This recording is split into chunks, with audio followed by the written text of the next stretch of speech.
C'est juste une déception, a dit maman à leur plus gros client. Alors qu'il montait dans mon jet privé, le client s'est retourné. Attendez, c'est l'entreprise de votre fille? Le verre de champagne de maman s'est brisé. La voix de ma mère était claire, tranchante comme du verre, même à travers le hall du terminal. Elle a abandonné l'entreprise familiale pour travailler dans un aéroport, vous vous rendez compte?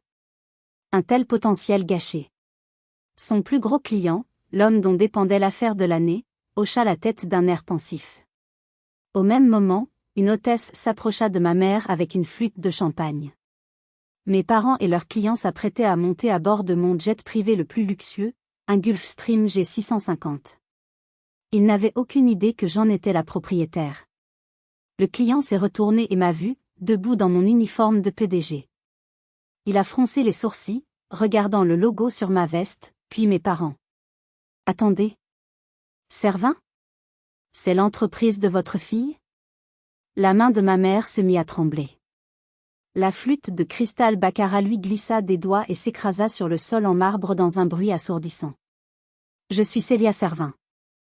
J'ai 32 ans, et je suis la présidente directrice générale, la PDG, d'Aura Aviation. C'est ce qui est écrit sur ma carte de visite. Mais pour mes parents, Gérard et Béatrice Servin, piliers de la société de conseil lyonnaise, je suis la déception. Aujourd'hui, le destin a décidé de jouer carte sur table. Avant de vous raconter comment nous en sommes arrivés à ce moment précis, à ce son de verre brisé qui résonne encore dans mes oreilles, j'aimerais savoir d'où vous m'écoutez. Dites-moi dans les commentaires de quelle ville ou de quel pays vous suivez cette histoire, et quelle heure est-il chez vous en ce moment?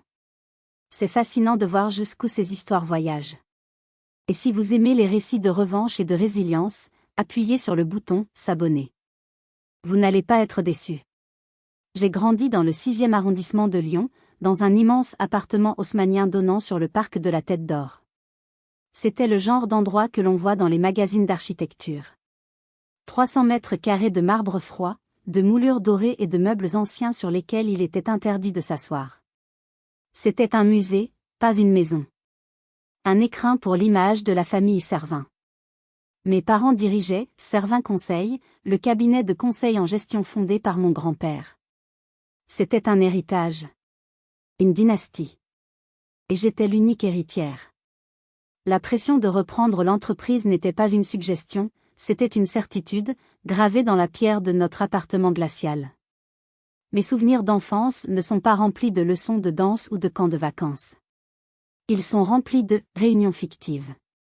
Dès l'âge de 7 ans, mon père, Gérard, me tirait dans son bureau après le dîner. Célia, analyse ce bilan. Où est la faiblesse? Gérard Servin était un patriarche. Froid, exigeant, obsédé par la performance.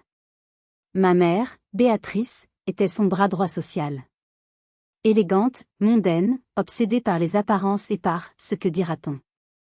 Quand j'ai eu 18/20 en mathématiques en CM2, une note excellente pour n'importe quel enfant, mon père n'a pas scié.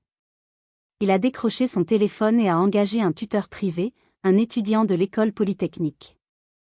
Une Servin ne se contente pas de 18, m'a-t-il dit, son regard d'acier me transperçant. Nous ne bâtissons pas un empire sur la médiocrité. Les dîners n'étaient pas des moments de partage, c'étaient des interrogatoires. Qu'est-ce qu'une OPA hostile? Explique-moi la pénétration du marché. J'ai appris le jargon des affaires avant d'apprendre à faire du vélo sans roulette. Je ne me rebellais pas. Pas encore.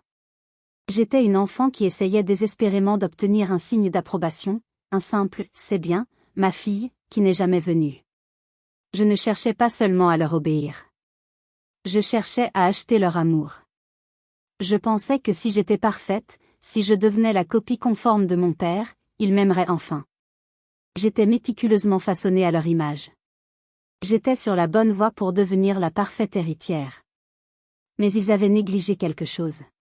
Une minuscule fissure dans l'armure qu'ils me forgeaient. Une graine avait été plantée, une passion secrète qu'ils méprisaient plus que tout. Et cette graine était sur le point de germer. J'avais 8 ans.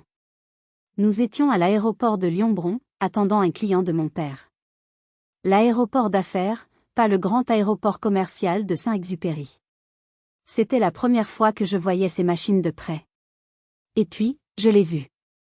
Un Dassault Falcon 7X. Élégant, puissant, blanc immaculé. Il a roulé sur le tarmac, s'est arrêté un instant, puis ses moteurs ont rugi. J'ai senti la puissance vibrer dans ma poitrine. Il s'est élancé et a grimpé dans le ciel avec une grâce que je n'avais jamais vue. C'était magique. Maman, regarde. Tu as vu ça? C'est incroyable. Ma mère, Béatrice, n'a même pas levé les yeux de son téléphone. Ce ne sont que des chauffeurs de taxi glorifiés, Célia. Des chauffeurs de taxi très bien payés pour des gens très riches. Ta destinée est bien plus grande que cela. Chauffeur de taxi glorifié. Cette phrase. Elle me l'a répétée pendant des années. C'est devenu l'arme qu'ils utilisaient pour tuer mon rêve dans l'œuf. Mais ils n'ont pas réussi. La fissure était là. Je ne pouvais plus l'ignorer. J'ai commencé à acheter des magazines, aviation et pilote, en cachette. Je les cachais sous mon matelas, comme de la contrebande. Je dévorais les articles sur la logistique, la mécanique, les plans de vol. Je n'étais pas fasciné par le glamour, j'étais fasciné par la complexité. Au lycée, la tension est devenue insupportable. J'étais première de ma classe en économie, comme il l'exigeait. Mais secrètement, je passais mes nuits à étudier les programmes des écoles d'ingénieurs aéronautiques. L'ENAC, École nationale de l'aviation civile, Purdue aux États-Unis. Un soir, le drame est arrivé. Mon père avait besoin de mon ordinateur portable. J'avais oublié d'effacer mon historique de navigation. Je l'ai entendu hurler mon nom depuis son bureau. Célia.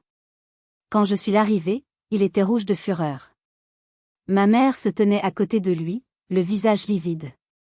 Qu'est-ce que c'est que ça, dit mon père en montrant l'écran. L'ENAC? Purdue? C'est une blague? J'ai essayé d'expliquer.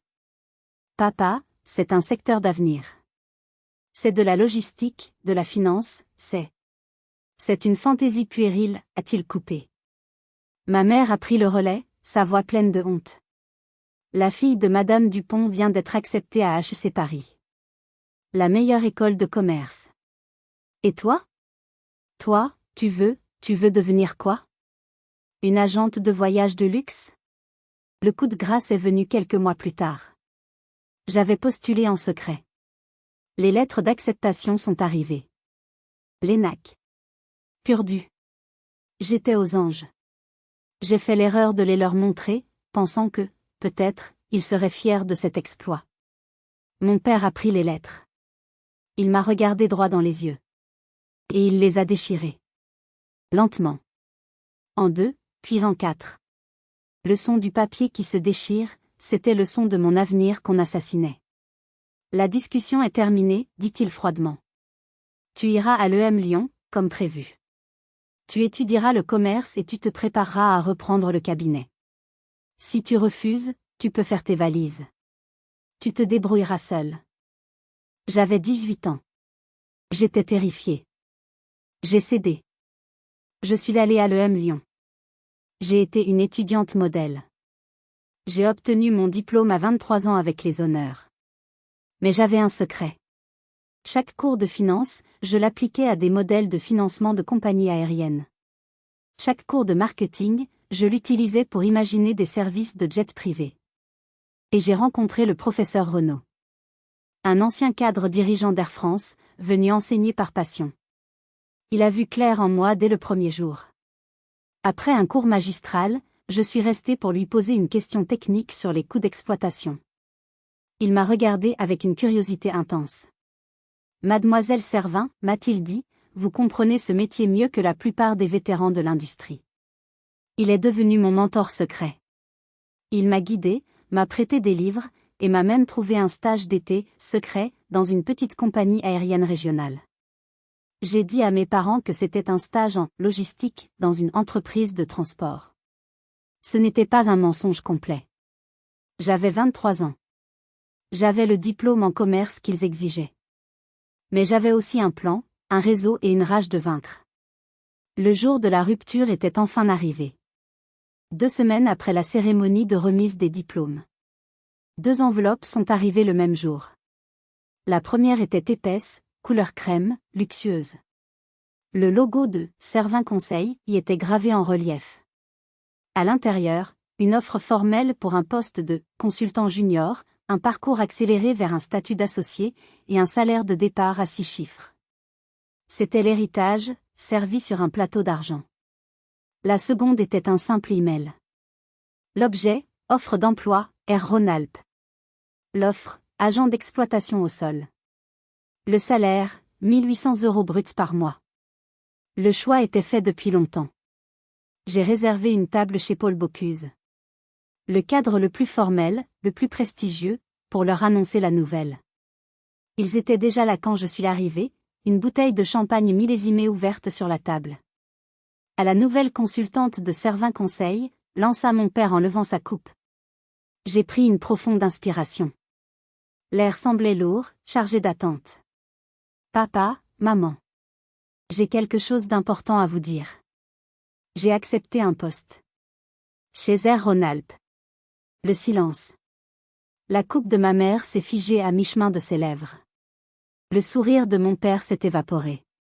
Tu as fait, quoi? L'heure qui a suivi a été la plus violente de ma vie. L'incrédulité a laissé place à la colère. Mon père m'a traité d'ingrate. De folle. Ma mère m'a demandé si je faisais une dépression nerveuse, si j'avais besoin de voir quelqu'un. J'ai essayé d'expliquer ma passion. Mon plan. Ta passion, a hurlé mon père. Tu jettes 10 générations d'héritage par la fenêtre pour un caprice. Pour aller garer des avions? Je suis resté calme. Je ne rejette pas la famille. Je choisis mon propre chemin. Mon père s'est levé, jetant sa serviette sur la table. Très bien. C'est ta décision. Mais ne t'attends pas à un centime de notre part. C'est une phase. Quand tu seras fatigué de jouer à l'employé du mois dans cette gare routière volante, et que tu auras faim, la porte sera ouverte. Tu reviendras. Je ne suis jamais revenu. La semaine suivante, j'ai fait mes cartons. J'ai quitté l'appartement de 300 mètres carrés du 6e arrondissement. J'ai loué un studio. 15 mètres carrés. Minuscule. Dans une barre d'immeubles à Bron, juste à côté de l'aéroport. Ma seule fenêtre donnait sur les pistes.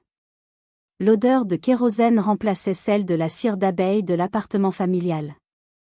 Les 2 années qui ont suivi, de 23 à 25 ans, ont été un enfer. J'étais agent d'exploitation. Je commençais à 5 heures du matin. Je traitais les plans de vol. Je gérais les retards, les annulations. Je me faisais hurler dessus par des passagers furieux. Je travaillais les week-ends, les jours fériés. Pendant que mes anciens camarades de l'EM Lyon prenaient des postes à la Défense et partaient en vacances à Bali, je vivais de pâte au beurre et de café filtre. Je faisais des gardes de nuit pour gagner plus. J'étais épuisé. J'avais froid l'hiver dans mon studio mal isolé. Plusieurs fois, assise dans ma vieille voiture, j'ai failli craquer. J'ai failli prendre mon téléphone et appeler mon père. Tu avais raison. Je rentre. Mais la vue des avions qui décollaient me retenait. J'étais seule. J'étais fauchée. J'étais terrifiée à l'idée qu'ils aient eu raison. C'était la période la plus solitaire et la plus difficile de toute ma vie. Je veux vous poser une question. Qu'auriez-vous fait à ma place? Auriez-vous ravalé votre fierté et accepté l'offre à 6 chiffres? Ou auriez-vous continué à vous battre pour votre rêve, même dans le froid et la précarité? Dites-le moi honnêtement dans les commentaires. Je ne savais pas pourquoi je m'infligeais ça. Mais je tenais bon. J'absorbais tout. J'ai appris la réglementation. La maintenance. La logistique au sol. Je n'étais pas seulement une employée, j'étais une étudiante en immersion totale. J'étais seule. J'étais fauchée. J'étais épuisée. Mais j'apprenais. Et je ne savais pas que le plus grand test de ma nouvelle vie était sur le point de frapper, sous la forme d'un blizzard. J'avais 25 ans. Un hiver glacial s'était abattu sur Lyon. L'aéroport de Bron était paralysé par une tempête de neige. Tous les vols étaient cloués au sol. Le chaos régnait dans le petit terminal. C'est là que je l'ai vu. Un homme, la cinquantaine, en costume impeccable, qui hurlait sur un agent d'enregistrement. C'était Monsieur Fournier, le PDG d'Innosoft, une des plus grandes entreprises technologiques de la région. Il devait absolument être à Chicago le lendemain matin pour une réunion qui valait des millions. « Je me fiche de la météo », criait-il. « Trouvez-moi un avion. » L'agent, dépassé, allait appeler la sécurité. Je suis intervenue. J'étais la coordinatrice des opérations ce soir-là. J'ai emmené Monsieur Fournier dans mon bureau. Laissez-moi voir ce que je peux faire. J'ai passé 1 heure au téléphone. J'ai épluché les registres. C'est là que j'ai trouvé. Un de nos appareils, un petit jet, devait être déplacé à Chicago pour une maintenance obligatoire. Un vol de convoyage, ferry flight, techniquement vide. Le règlement était strict. Mais il y avait une exception.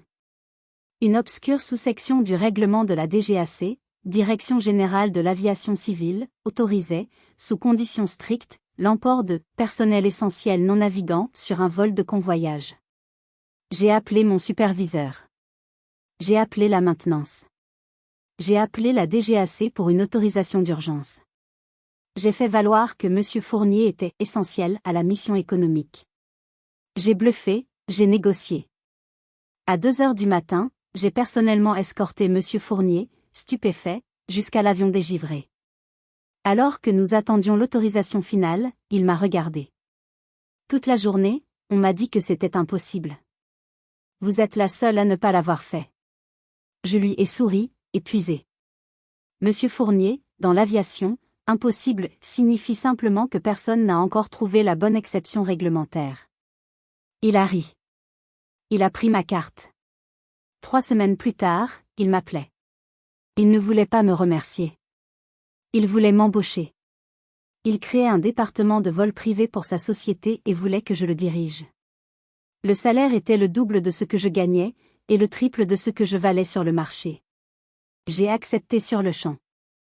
J'avais 27 ans. J'étais passé de la gestion d'un vol chaotique à la gestion d'une flotte de 3 jets d'entreprise. Je gérais des budgets de plusieurs millions d'euros. Je supervisais une équipe de 20 personnes, pilotes et personnel au sol. J'avais réussi. La colère contre mes parents s'était apaisée. Je pensais que, maintenant, avec un titre, un salaire, des responsabilités concrètes, ils comprendraient. Je les ai invités à dîner dans un restaurant chic et neutre de la presqu'île. J'avais préparé une petite présentation sur mon ordinateur portable. Les avions que je gérais. L'équipe. Les budgets. Ma mère a regardé les diapositives avec un ennui poli. Eh bien, dit-elle en sirotant son vin. C'est bien que tu aies trouvé un emploi stable, ma chérie. Bien que, être la secrétaire de direction glorifiée d'un homme d'affaires, ce n'est pas vraiment ce à quoi tes études à l'EM Lyon te destinaient. Le sang m'est monté au visage. Maman? Je ne suis pas sa secrétaire. Je gère une opération de plusieurs millions d'euros. Je gère des pilotes, la maintenance. Mon père a levé la main, m'interrompant. L'offre chez Servin Conseil tient toujours, Célia. Il n'est pas trop tard pour rejoindre le monde réel. Je n'ai pas fini mon repas. J'ai prétexté une urgence. Je suis sortie du restaurant. Je me suis assise dans ma voiture de fonction, et j'ai pleuré. J'ai pleuré de rage et de chagrin. J'avais 27 ans, je gagnais plus d'argent que la plupart des gens de mon âge, et j'étais toujours, à leurs yeux, une enfant qui faisait un caprice. Pourquoi est-ce que j'essayais encore? Pourquoi avais-je encore besoin qu'ils me disent « bravo » ? Cette nuit-là, j'ai compris. Ils ne le diraient jamais. J'ai fait le deuil de l'approbation de mes parents. Et en faisant ce deuil, quelque chose s'est libéré en moi. Une nouvelle ambition. Plus froide. Plus dure. S'ils ne voulaient pas reconnaître mon succès, alors j'allais en construire un si grand, si bruyant, si indéniable qu'ils ne pourraient plus jamais l'ignorer. L'idée d'Aura Aviation est née cette nuit-là. Mais je ne savais pas que mon premier véritable ennemi n'allait pas être un concurrent. Il allait venir de l'intérieur de ma propre famille. À 27 ans, j'ai quitté mon poste confortable chez Innosoft. J'avais passé les 6 derniers mois à travailler jour et nuit sur un business plan. J'avais remarqué le vrai problème du secteur de l'aviation privée, l'opacité.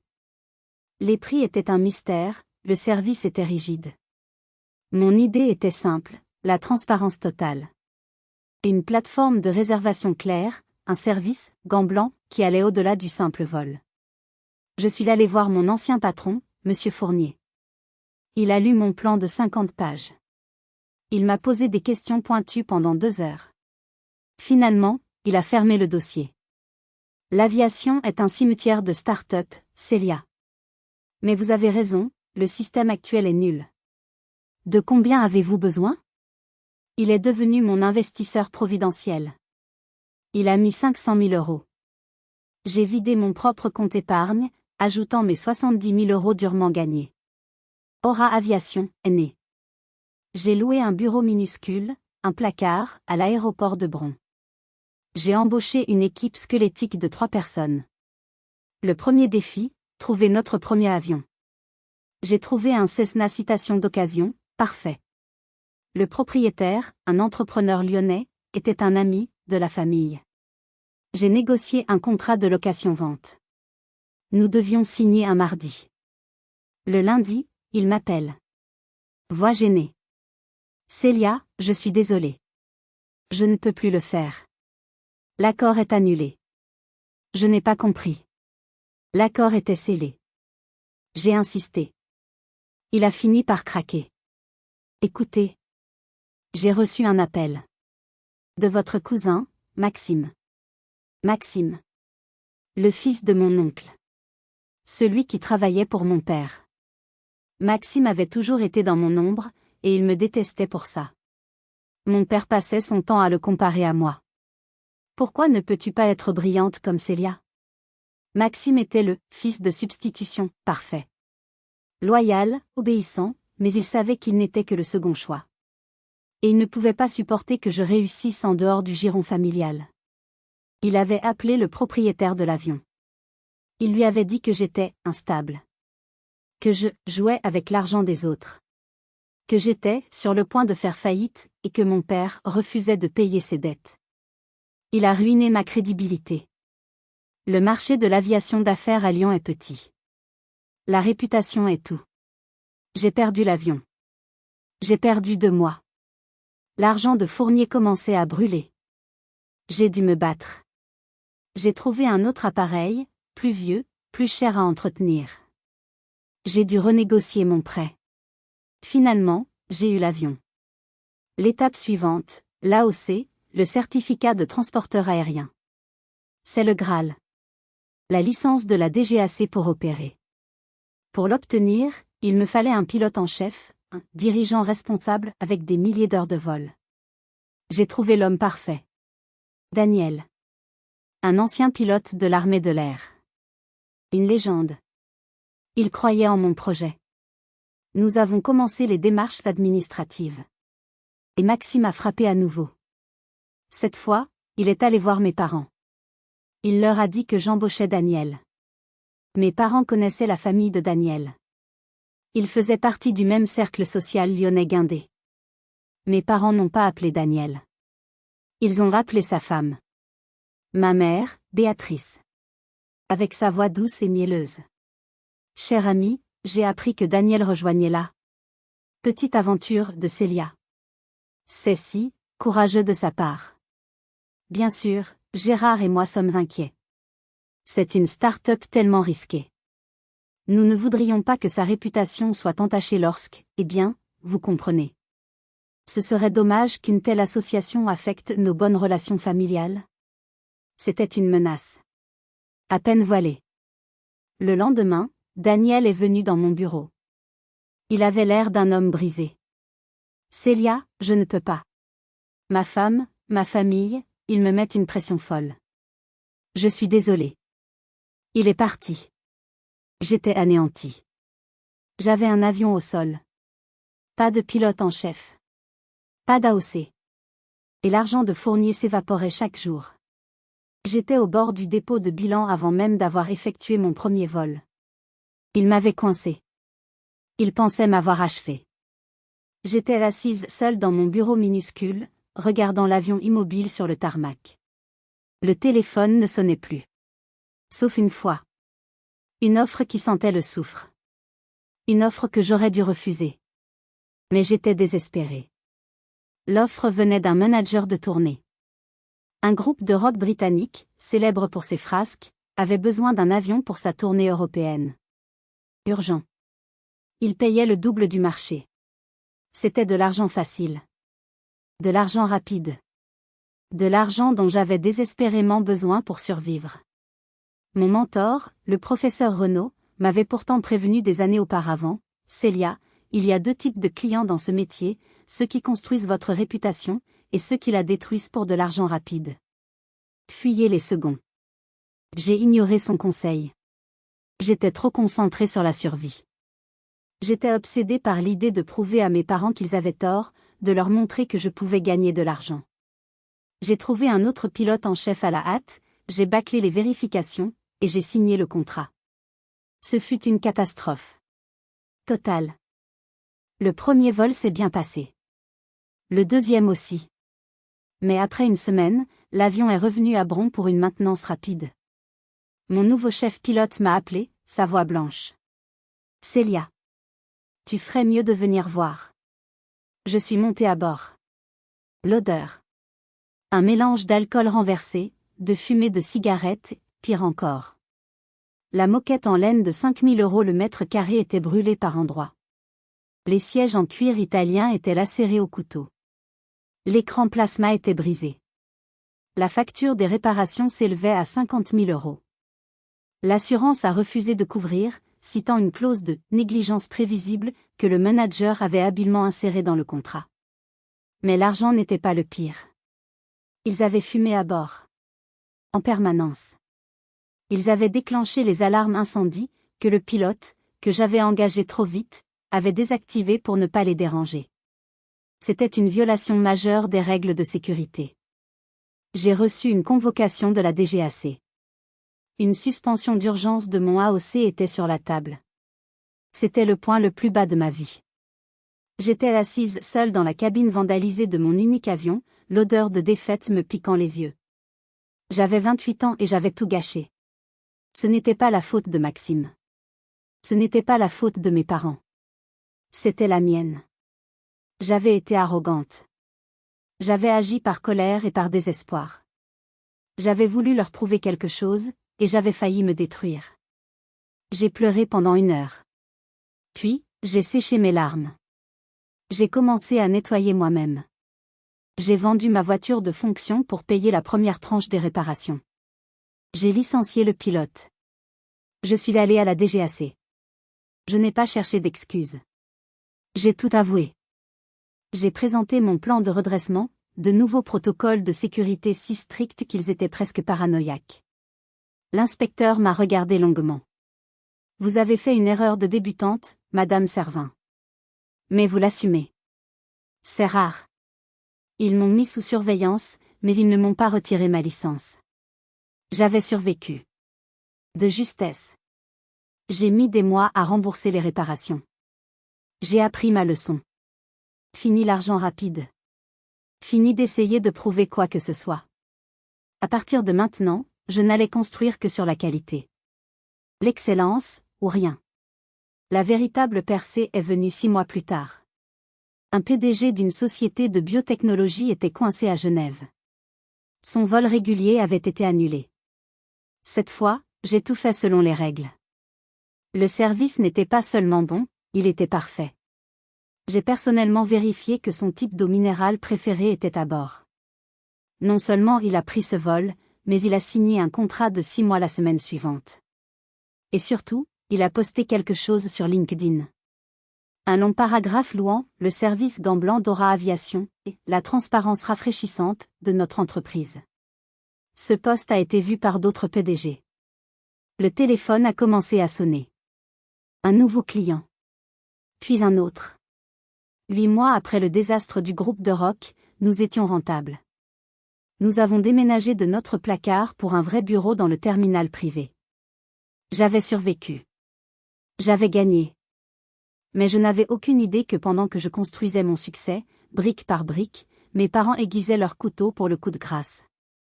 Les 5 années suivantes ont été un tourbillon. De 27 à 32 ans, j'ai travaillé 18 heures par jour.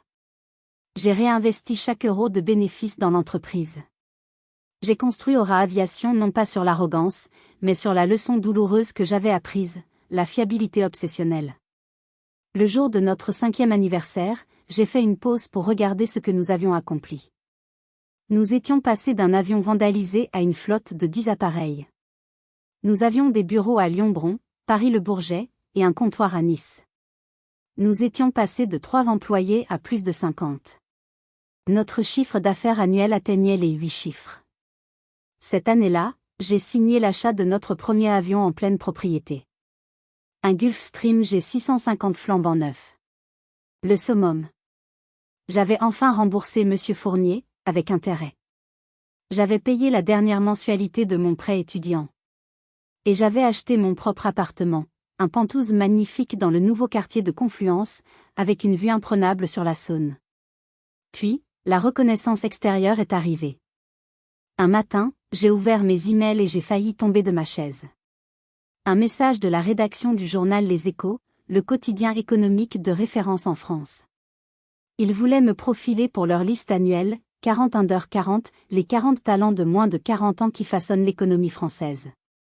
En lisant cet email, ma première réaction n'a pas été la fierté. Ce fut un choc d'espoir. Une pensée enfantine et stupide, peut-être que ça, ce sera enfin suffisant. J'étais toujours cette petite fille de 7 ans, dans le bureau de son père, attendant désespérément qu'il lève les yeux de ses dossiers et lui dise « Bravo ». J'ai créé la Fondation L de Célia, une bourse pour aider les jeunes femmes à entrer dans les carrières techniques de l'aviation, un monde encore si masculin. La douleur de la rupture avec mes parents s'était estompée, mais elle était toujours là. Une cicatrice. Une cousine, avec qui j'avais gardé contact, m'a appelée après un dîner de famille auquel je n'étais pas invitée. Elle était gênée. « Célia. Je ne devrais pas te dire ça, mais ta mère, elle a parlé de toi. » J'ai senti mon estomac se nouer. Et qu'a-t-elle dit? Elle parlait au président du Rotary Club. Il demandait de tes nouvelles. Et Béatrice, elle a ri. Elle a dit « Ah, Célia, c'est la déception de la famille. » Elle s'amuse à jouer à la marchande d'avion. La déception de la famille.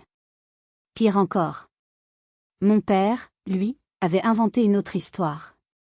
Il disait à ses frères que j'avais des difficultés financières, que ma petite affaire était au bord de la faillite, et qu'il devrait bientôt éponger mes dettes. C'était à l'époque où je signais l'achat du G650. C'était de la pure malveillance.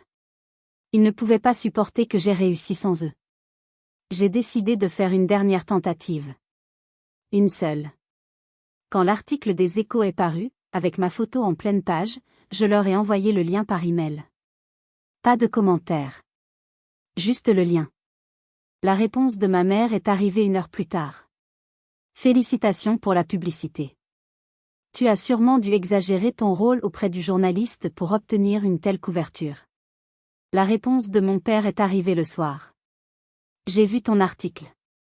Un conseil, vends cette chose pendant qu'elle a encore de la valeur, avant qu'elle ne s'effondre. Reviens dans une vraie entreprise. L'offre chez Servin Conseil tient toujours. Ce fut la dernière fois que j'ai pleuré à cause d'eux. Ce n'était plus de la tristesse. C'était de la rage pure. Le lendemain, j'ai pris rendez-vous avec une thérapeute. Je n'arrive pas à me détacher, lui ai-je dit. Elle m'a regardé avec bienveillance. Célia, vous n'êtes pas en colère contre eux. Vous êtes en colère contre vous-même, parce que vous continuez à leur donner le pouvoir de vous blesser. Vous êtes accro à leur approbation. Vous devez vous désintoxiquer. Ce fut le début de ma vraie guérison. J'ai arrêté d'essayer. J'ai arrêté d'appeler. J'ai commencé à construire pour moi. Et c'est à ce moment-là, bien sûr, que le destin a décidé de jouer sa carte la plus cruelle. Si vous êtes arrivé jusqu'ici, laissez un commentaire pour nous dire ce que vous auriez fait à la place d'OP. Vous pouvez aussi écrire simplement le chiffre 1 pour montrer que vous suivez encore. Et dites-nous, vous regardez cette histoire depuis quelle région ou quel pays? Quelques mois plus tard, la nouvelle a secoué le petit monde des affaires lyonnais. Servin Conseil avait décroché le contrat du siècle. Leur nouveau client, Helvetia Global, un titan de la technologie basé à Genève, dirigé par le redoutable Antoine Dubois.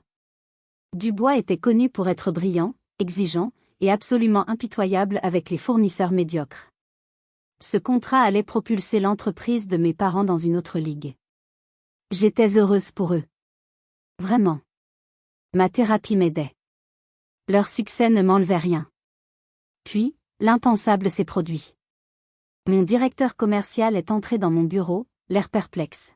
« Patronne, tu ne vas pas le croire. On vient de recevoir un appel d'offres. De la part d'Helvetia Global. Mais, il est transmis par Servin Conseil. » Mon cœur a raté un battement. Quoi? C'est pour l'ensemble de leurs besoins en aviation privée pour l'Europe et l'Amérique du Nord. C'est énorme. Mais, pourquoi ils nous l'envoient? C'est une blague? J'ai regardé le document. Ce n'était pas une blague. C'était un piège. J'ai tout de suite compris. Je connaissais mes parents. J'ai imaginé la scène. J'ai vu mon père, Gérard, et ma mère, Béatrice, dans leur grand salon. Dubois leur a probablement dit qu'il cherchait un prestataire agile et transparent, et qu'il avait entendu parler d'une petite boîte lyonnaise innovante appelée Aura Aviation. Et j'ai vu le sourire de ma mère. Ce sourire fin et calculateur. Oh, bien sûr, Antoine, aurait-elle dit. Aura Aviation. Nous les connaissons un peu. Dirigée par une jeune femme, très ambitieuse. Puis, le plan. Gérard, envoie-lui l'appel d'offres. À elle. Et aux 3 leaders du marché. Les géants. NetJet, Vistajet. Mon père aurait froncé les sourcils. Tu es sérieuse? Et ma mère aurait ri. Bien sûr. Ce sera un geste pour Dubois, pour lui montrer que nous explorons toutes ces pistes. Quand elle échouera lamentablement face au grand, quand son offre sera ridicule, elle comprendra enfin ce qu'est le vrai business. Et nous dirons simplement à Dubois que nous avons essayé son option. Mon directeur commercial me regardait. Célia? Qu'est-ce qu'on fait? C'est une perte de temps. On ne peut pas rivaliser avec NetJet. J'ai regardé l'appel d'offres. Ils avaient raison. Je ne pouvais pas rivaliser sur la taille de la flotte. Mais je pouvais rivaliser sur tout le reste. Ce n'est pas une perte de temps, ai-je dit, ma voix soudainement froide comme l'acier. C'est un piège. Et ils s'attendent à ce que j'y tombe. J'ai regardé mon équipe. Ils s'attendent à ce qu'on échoue. Ils veulent qu'on échoue. J'ai frappé mon poing sur le bureau. Très bien. Vous voulez la guerre? Vous aurez la guerre. Rassemblez-moi l'équipe de direction. On annule tous les week-ends. Pendant 3 semaines, nous n'avons pas dormi. Nous n'avons pas essayé de paraître plus gros que nous n'étions. Nous avons fait le contraire. Nous avons mis en avant notre transparence. Notre logiciel de réservation propriétaire, qui montrait les coûts réels, sans frais cachés. Nos protocoles de service, gants blancs obsessionnels. Nos finances, solides comme le roc depuis 5 ans. Notre flexibilité. Notre offre n'était pas la moins chère. Elle était la plus honnête. Nous l'avons envoyée. Et nous avons attendu. 2 semaines plus tard, l'email est arrivé. De la part d'Antoine Dubois lui-même. Madame Servin, votre proposition est la seule qui n'ait pas essayé de me dissimuler des coups. Elle est intelligente, transparente et agressive. Aura Aviation a été sélectionnée. Mon équipe prendra contact pour organiser le premier vol. Félicitations. Je l'ai lu. 10 fois. J'ai appelé mon directeur commercial. Il a crié. Nous avions gagné. Nous avions battu les géants. Mes parents étaient stupéfaits. Piégés par leur propre arrogance. Ils ne pouvaient pas annuler. Ils ne pouvaient pas dire à leur plus gros client qu'il avait fait le mauvais choix. Le premier vol a été fixé. 1 semaine plus tard. Un aller-retour Lyon-Zurich. Dubois, accompagné de ses consultants, mes parents. Et j'ai pris une décision. Je n'allais pas renvoyer mon équipe. J'allais y aller moi-même. Le rideau allait se lever. Le jour J, 7 heures du matin. Terminal privé de Lyon-Bron. J'étais là depuis 5 heures. Je n'ai laissé aucun détail au hasard. Notre Gulfstream G650, le fleuron de notre flotte, brillait sous les faibles lumières du matin. L'odeur de cuir neuf et de bois précieux emplissait la cabine. J'ai vérifié les préférences de Dubois moi-même. Il aimait une marque spécifique de café, servi dans une cafetière à piston, un café pressé. Il buvait une liqueur de chartreuse VEP très particulière après un repas. Et il appréciait la musique classique française. J'ai fait mettre du Debussy en sourdine pour l'embarquement. J'ai briefé l'équipage. Service parfait. Mais surtout, ne montrez aucune surprise. Quoi qu'il arrive. La veille, j'avais eu une session d'urgence avec ma thérapeute. Qu'est-ce que vous redoutez le plus, m'a-t-elle demandé. Qu'il me fasse honte. Qu'il me rabaisse devant lui. Nous avons joué la scène. Elle m'a préparé. Vous n'êtes plus une enfant qui demande la permission, Célia. Vous êtes la propriétaire. Tenez-vous droite.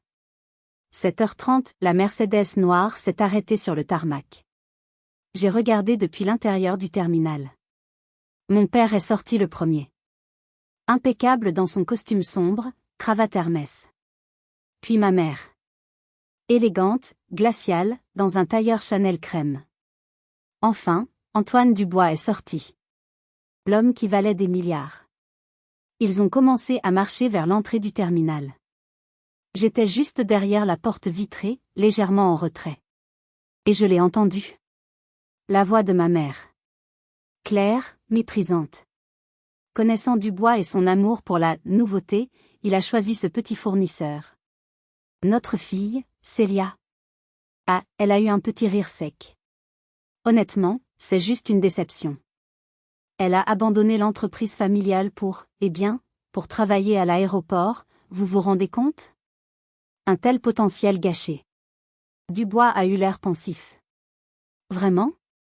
Mon fils a fait un peu la même chose. Il est devenu photographe animalier au lieu de rejoindre le groupe. Ma mère a renchéri, incapable de s'arrêter.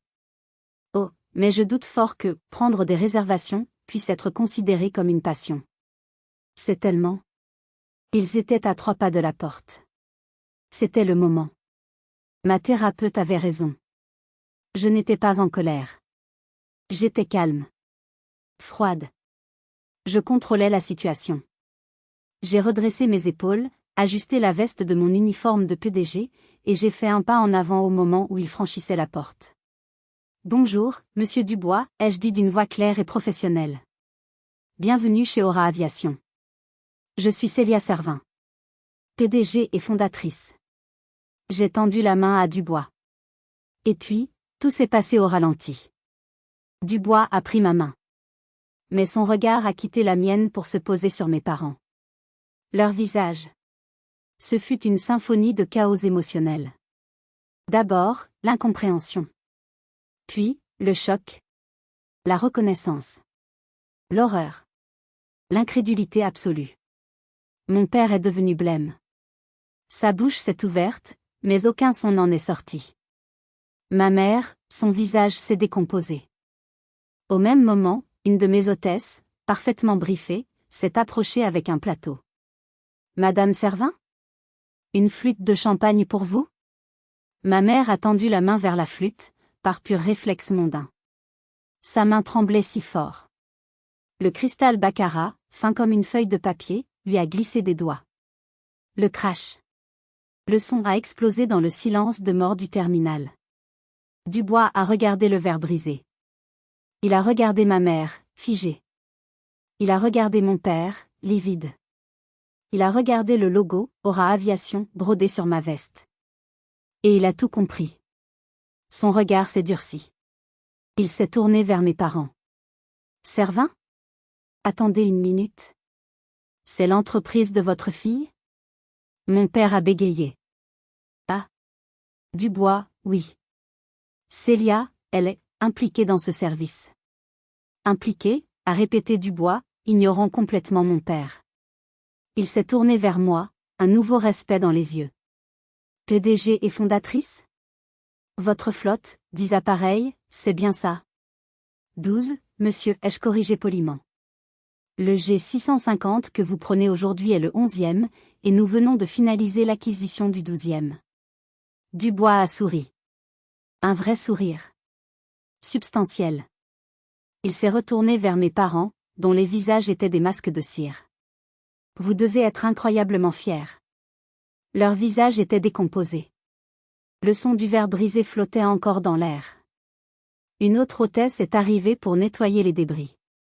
Monsieur Dubois, ai-je repris, reprenant le contrôle. Si vous voulez bien me suivre, j'aimerais vous présenter l'appareil. J'ai souri professionnellement et je les ai conduits à bord. Le vol vers Zurich allait être très, très long. Le vol Lyon-Zurich est court. À peine 1 heure. Mais cette heure-là a duré une éternité. Dubois, en homme d'affaires avisé, a immédiatement compris la dynamique. Il s'est assis en face de moi, dans un des fauteuils en cuir club.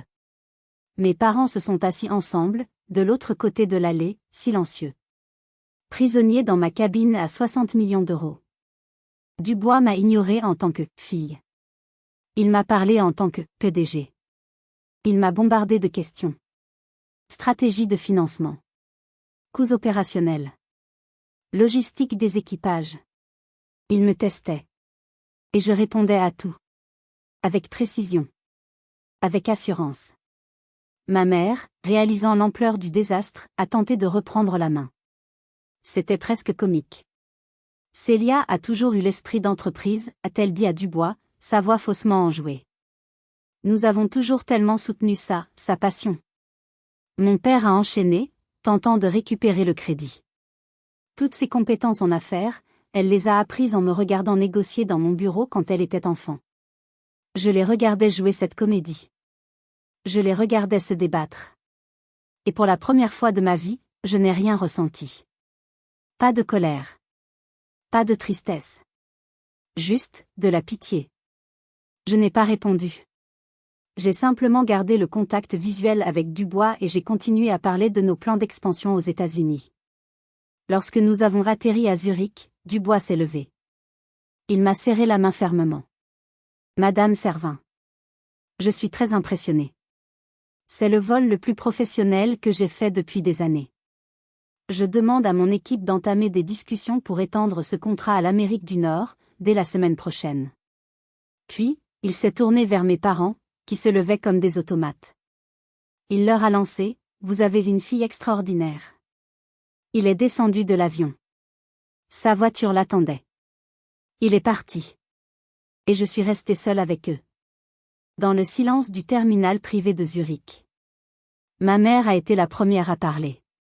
Sa voix n'était plus tranchante. Elle était faible. Presque suppliante. Célia, pourquoi tu ne nous as jamais parlé de l'ampleur de tout ça? Je l'ai regardée.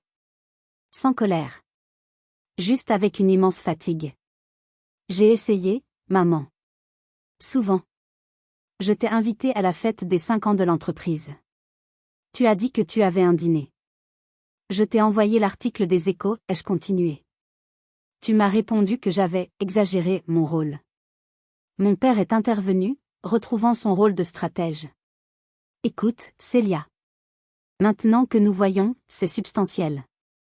Nous pourrions t'aider. T'introduire à notre réseau. Plusieurs de nos clients pourraient. J'ai ri. Un petit rire sec, qui m'a surprise moi-même. J'apprécie l'offre, papa. Mais la liste d'attente pour devenir membre d'Aura Aviation est pleine. Nous choisissons nos clients, maintenant. Ma mère a tenté une dernière fois. Mais Célia, nous t'avons toujours soutenue. Je l'ai arrêtée.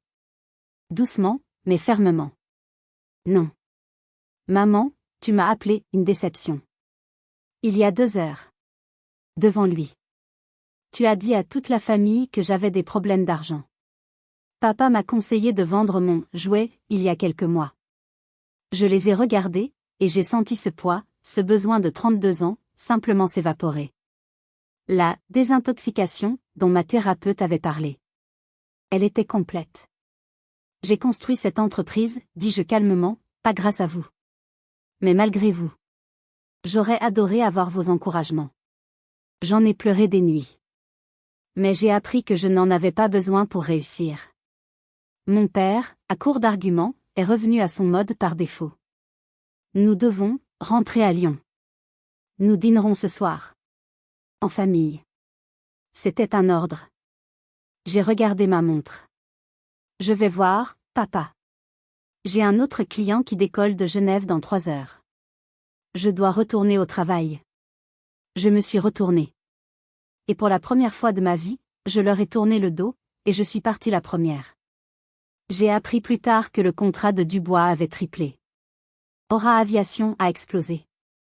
Quant à mon cousin Maxime, après que mon père a compris à quel point j'étais essentiel aux clients Dubois, Maxime a été transféré. Dans un bureau minuscule, à Brest. Mes parents?